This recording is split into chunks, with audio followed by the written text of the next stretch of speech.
Nafarroko gobernuak datozen egunetan kontu handiz ibiltzeko gomendatu du baso suteak izateko arrisku handia baitago. Nafarroko trafikoak kanpaina bat abian jarri du errepidean basoko faunarekiko istripuak murrizteko. Sarean euskeraz 9. edizioa ospatuko du 700 ikasle ingururen partaidetzekin. Ollokon lehendakari ordea Baluarten bisitatu du Nafarroko gobernuak euskera bidearen bitartez bultatutako ekimena. Iruñak uholdei aurre egiteko plana eguneratu du hirian egindako eraberritze urbanistiko eta hidraulikoi aurre egiteko modua egokitzeko. Soto etxea etxe zuria, Iruñako Arantzadiko, baratze zaintza ekologiko zentroa datorren udazkenerako pres egongo da. Urriaren 12an Txantrako arrozak fascismoren aurkako dinamika solidarioa ospatuko da. Lesakako ferien inguruko herri galdeketa egitea onartu du Lesakako udalak.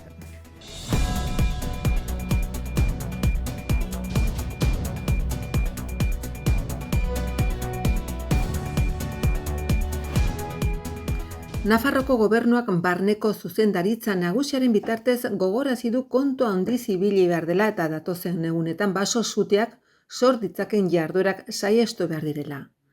Estatuko Meteorologia Agentziak AEMETek argitaratutako iragarpenaren arabera, asteazken eta ostegunean arrisku handia dago foru komunitateko lurralde gehienetan. Bereziki osteguneko egunean arriskua oso handia izango da Nafarro osoan erdialdean kokatutako muturreko arrisku tartekin. Gainera, ipar osagaiko haize boladak espero dira eta urtzeguneko zenbait tokitan 50 kilometro orduko abiadura har dezakete. Azkenik gogorazi behar da erdialdean ez dela prezipitazio esanguratsurik izan azken 15 egunetan eta baldintza horietan, hezetasun erlatiboa ez da 100% iristen eta horrek su hartzeko arriskua areagotzen du. Landa Garapen eta Ingurumen Sailak gogorazi du, pasaden larunbatetik urriaren 4tik ezin dela uztondoak erretzeko baimenik eman, epez kanpo dagoelako.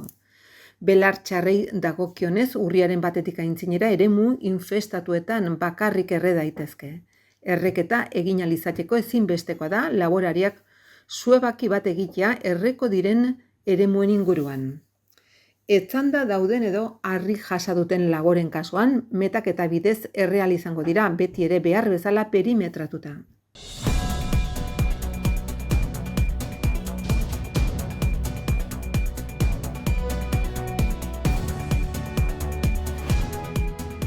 Nafarroko gobernuak Nafarroko trafiko zerbitzuaren bidez susto itzela kanpaina abian jarri du. Herritarrak sentsibilizatzeko eta Nafarroko errepidetan animaliekin izaten diren ezbeharrak murrizteko helburuarekin. Foru exekutiboak liburuxkak, kartelak eta irrati eta telebistako piezak aterako ditu fauna basatia dagoen eremu seinalaztatuak zeharkatzeko jarraibidei buruz. Iaz hiri arteko bideetan guztira 1005 istripu gertatu ziren arrazoi hori medio 161 basurdeta orkatzekin. Barneko Salvador Diez zuzendari nagusiak Nafarroko trafiko zerbitzuko zuzendaria den Jose Javier Bulandirekin batera kanpainaren aurkezpenean azaldu du kanpaina hori departamentuan bide hezkuntza eta gidatzearen prebentzioaren eta norberaren babesaren kultura sustatzeko etengabe egiten ari den lanean kokatzen dela. 2025an irailaren 30 arte eguneratutako datuen arabera guztira 731 gertakari gertatu dira, gehienak orkatzekin 267 eta basurdekin 260 eta gutxiago azerieken 46 eta txakurrekin 40. Basoko faunarekin gertatutako istripuek personik kalte handirik egiten ez badi ere, zauritutako biktimen ehunekoa oso urria baita eta kaltea batez ere materialak. Nafarroko gobernuak aurrera egin nahi du kontzientziazioa lantzen arlo horretan eta horrela prebentzio mezu helarazi eta jarraibide erraxak eskaini nahi ditu, hau da. Inpaktu baten aurrean nola jokatu behar den, kalteak nola minimizatu daitezken. Berehalako inpaktuaren kasuan gogoratu ez dela inoiz bolante kolperik eman behar, baizik eta sakon frenatu behar da eta balaztatik azken unean altxatu oina. Lasai egon, prebenitu, jokatu eta lagundu protokoloa jarraitu behar da, autoa galtzadaren alde batera baztertu. V16 seinalaztapen baliza jarri eta 112 SOS Navarrara deitu. Autotik irten baino lehen txaleko islatzailea jarri behar da eta polizia iristeko zain gauden bitartean leku seguru batean kokatu eta ukitutako animaliari argazkiak atera, galtzadan etzanda geratuz gero.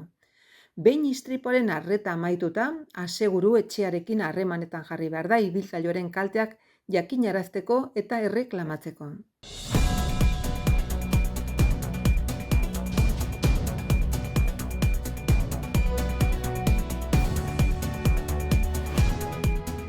Sarean euskaraz aurten 9. ediziora heldu da eta Iruñerriko hainbat ikastetxetako 700 gazte inguru bilduko ditu. Astearte eta asteazkenean informazioaren eta komunikazioaren teknologietan, bigarren hezkuntzako ikasleen prestakuntza eta ezagutza sustatzen duten jardunaldiak egingo dira baluarten. Nafarroko Batzar Jauregia eta Auditorioan. Nafarroko Gobernuko Lehendakariorde eta Memoria eta Bizikidetzako Konseilari Ana Ollo, Nafarroko Gobernuak Euskera Bidea, Euskararen Nafar Institutoaren bitartez, sustatutako ekimen honetan izan da.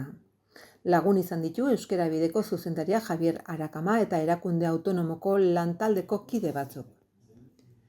Esperientzia ludiko eta parte hartzaileen bidez, gazteak euskarazko kultura digitalean murgiltzen dira. Tailer eta ponentzia hauek uniberso digitaletara euskaratik eta euskaraz hurbiltzeko aukera ematen diete.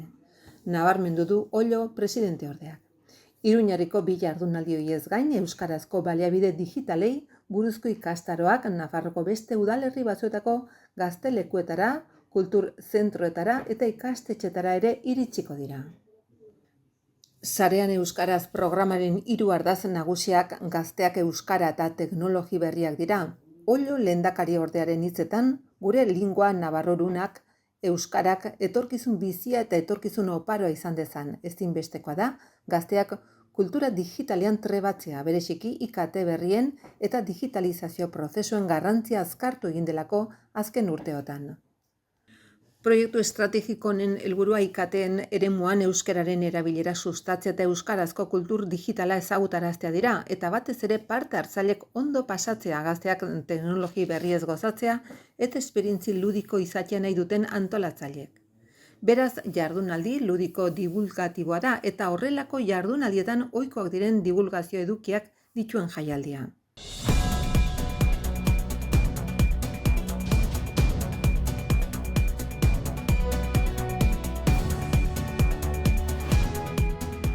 Iruñeko udalak uholdei aurre egiteko udal plana eguneratu du, uholdei aurre egiteko modua hiriaren errealitate berrira egokitzeko. Hainbat azpiegitura hidraulikoetan eta Iruñeko urbanismoan lanak egin baitira.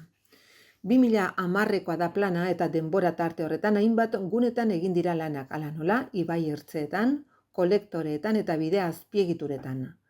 Halaber, hiria zeharkatzen duten ibaietatik Arga, Sadar eta Elortz gertu dauden hiri espazioetan aritu dira lanean. Baita ondoko udalerrietan ere eta horrek eragin zuzena du prebentzio kudeaketan eta larrialdiei aurre egiteko orduan. Halaber 2021ko uholde handiak direla eta plana eguneratu eta aldatu beharra zegoen.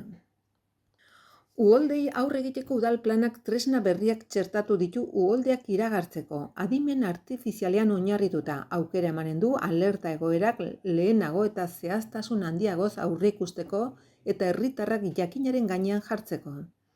Tresna hori esker SMS bidez informazioz hornituko da alerta sistema. Herritarrak sistema hortara harpidetzen aldira eta harpidetzerekin batera eskuragarri izanen dituzte uholde arriskuen inguruko informazioa eta hiriko uholde eremuetatik ibilgailuak kentziari buruzko ohartarazpenak.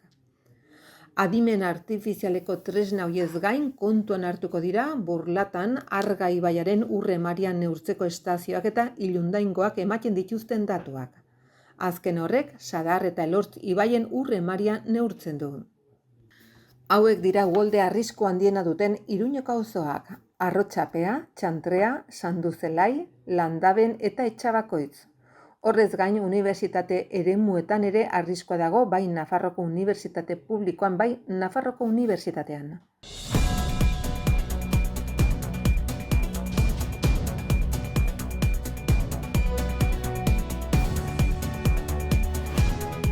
Soto etxea etxe zuria ikastaro baratze zaintza ekologikoaren prestakuntza eta divulgaziorako gunea izateko prest egongo da. Ikasleak hartzeko helburua betetzeaz gain. Hirigintza gerentziak onartu du Arantzadiko meandroan dagoen mende hasierako eraikin honen birgaitzaren esleipena, garai hartatik oso gertu dagoen zati batean. Parkearen gainerakoa bezala, azpiegitura hau ekoizpen ekologikoaren, hezkuntzaren, divulgazioaren eta ekonomi zirkulararen zerbitzura egongo da. Soto etxe zuria etxea 11.600 metro karratuko baratzeaz inguratuta dago, izan ere, fatxada nagusiak oinezkoen bidera ematen du, parkearen barrualdea baratze eremuarekin lotzen du, eta atzeko fatxada beste laborantza eremu baterantz irekitzen da. Ekoizpen ekologikoko baratze hoien kudeaketa landare produktu ekologikoen kontsumitzaileen elkarteak egiten du. Baratze hoien helburua nekazaritzako ustiategia berreskuratzea da, ondoren saltzeko elikagaiak ekoizteko eta herritarrei zuzendutako ingurumen hezkuntzako proiektua garatzea. Erki Construcción Sostenible SL enpresa arduratuko da eraikineko obra egiteaz, Buala Estudioak eta Jokine Crespo Garbizu, Laure Hernández Sanz eta Ignacio Cordero Ford enpresek osatutako taldeak sinatutako proiektu baten bidez. Kontratua 643.783 euron esleitu da, 10 hilabeteko amaiera epearekin.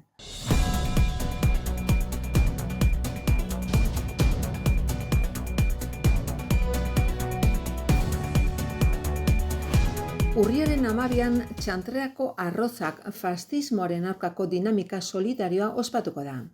Jakitoki auzoko janaritegi komunitarioak hainbat elkarterekin elkarlanean, hau da Peña Harmonia Txantreana, Kaskailueta elkartea, Kelarre Kultur elkartea, Euskaldunon Biltoki, Malatesta eta Baigorri tabernak Txantreako arrozak dinamika antifascista eta solidarioa antolatu du urriaren 12ako Txantreako Ezkaba plazan. Dinamika honen baitan 2 hilean behin auzoko elkarte ezberdinetan topaguneak antolatuko dituzte munduko latitude ezberdinetako auzokideak elkartuz. Jakitokitik gorrotoz eta beldurrez beteriko diskursoen aurka igandeko ospakizunean eta elkarteetako hitzorduetan parte hartzeko deia zabaldu diete auzokidei.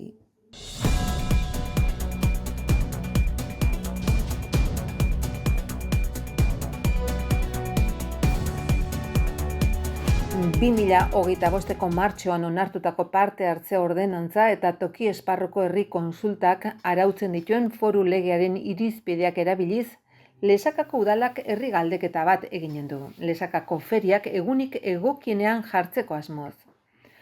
Parte hartze legeak agindutako epeak errespetatuz zehaztuko da bozketaren egunan zein izanen den eta laizter zabalduko dute horren inguruko informazio gehiago.